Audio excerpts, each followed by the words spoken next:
Proverbs chapter 5. My son, pay attention to my wisdom. Lend your ear to my understanding, that you may preserve discretion, and your lips may keep knowledge. For the lips of an immoral woman drip honey, and her mouth is smoother than oil, but in the end she is bitter as wormwood, sharp as a two-edged sword. Her feet go down to death, her steps lay hold of hell. Lest you ponder her path of life, her ways are unstable, you do not know them. Therefore hear me now, my children, and do not depart from the words of my mouth. Remove your way far from her, and do not go near the door of her house, lest you give your honor to others, and your ears to the cruel one. Lest aliens be filled with your wealth, and your labors go to the house of a foreigner, and you mourn at last when your flesh and your body are consumed, and say, How I have hated instruction, and my heart despised correction.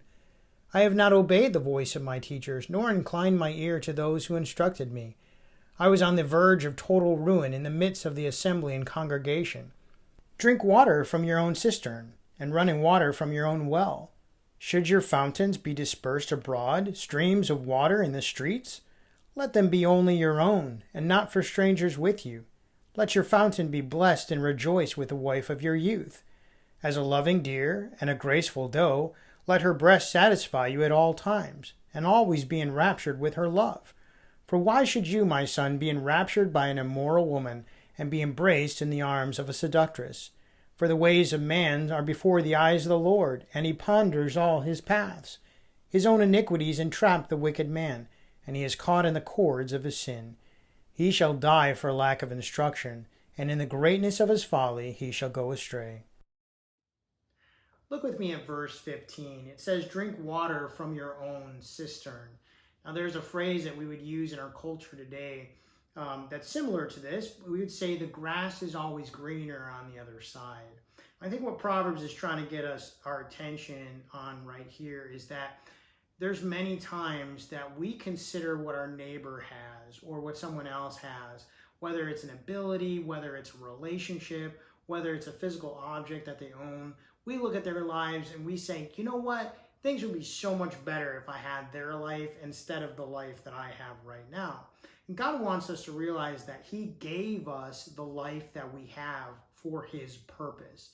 And we're to live out our lives for his purpose. Everybody's life looks different. Sometimes we have lives that look similar, but there's always paths that we take that are different from other people.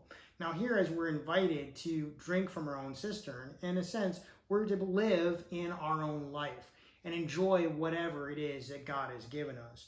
We're reminded in Proverbs 3, 5, and 6 to rely on the paths that God puts in front of us perfectly and not to fall back on what we want to do instead. Now there's another association in Proverbs I want to draw your attention to in this chapter. Notice with me in verse 3. It talks about the immoral woman. Now, the immoral woman is a description of someone with a different thought process. So we looked at wisdom and saw how wisdom is essentially a relationship with someone. It's described as a female relationship, wisdom and understanding, relationship that you can build on. So it is in the description throughout Proverbs of the immoral woman. The immoral woman is the opposite of what the wisdom is. The immoral woman, she's boisterous and she's loud and she does anything that she wants to do. And most of the people that follow her, they regret it at their last breath. She brings death and destruction wherever she goes.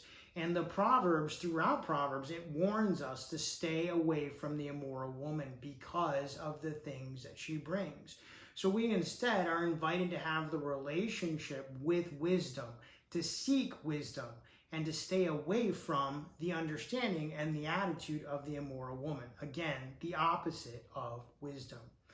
Now again, thank you for joining me today in Proverbs chapter 5. I appreciate you coming by today. I hope you'll join me tomorrow for Proverbs chapter 6. God bless. Have a great day.